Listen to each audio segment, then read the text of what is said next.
Ramdam nga na hindi pa bumabalik ng Pinas si Janine ha, mukhang nag-relax muna sa Japan. Break muna sa shooting ng Lavender Fields. At totoo ang chismis, magkasama talaga ang Ekonin sa Japan. Nako, excited makita ang resibo. Pero minsan talaga private ang mga date nila lately. Siyempre, need na rin nila ang privacy, lalo pag off-cam. Dami na rin silang pakilig lately at napatunayan na tunay na ang pagmamahala nila. Napatunayan na naman talaga nila na tunay ang kanilang pagmamahalan. Hindi naman nila pinagdadamot ang ilang mga resibo na talagang may relasyon na talaga sila. At masayang-masaya na ang mga fans ng Ekonin. Biro mo naman walang edit-edit na magkayakap at magkasama ang dalawa. Nako, ano pa ba? Napatunayan na nila yan sa madlang people na tunay nga ang kanilang relasyon.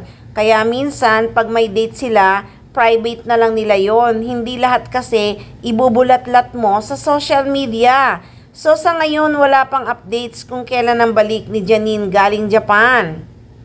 At alam ng lahat na magkasama na talaga sila ni Eko. Nako, nakakakilig lang na magkasama na naman ang Ekonin sa Japan ha. Deserve naman talaga nilang dalawa ang isa't isa. At mahal na mahal ni Eko si Janine sobra. Kitang-kita sa mga mata ni Eko. Dati hindi ko talaga gusto si Jericho Rosales. Pero ngayon, sa totoo lang hindi ko talaga gusto si Jericho Rosales noon.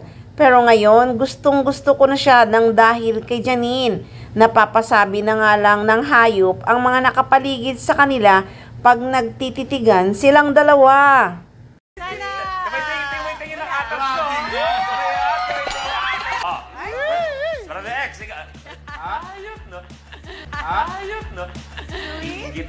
Nagpapasalamat na ngayon ang mga fans ni Janine nang dahil sa breakup ni Raver Cruz at ni Paolo Abilino ha, may Jericho Rosales na dumating sa buhay niya. At honestly, hindi si Raver at Paolo lang ang itatapat mo kay Jericho ha, marami pang kakaining bigas ang dalawang yon. At sana sila na talaga kasi timing ang lahat. Ekonin is real.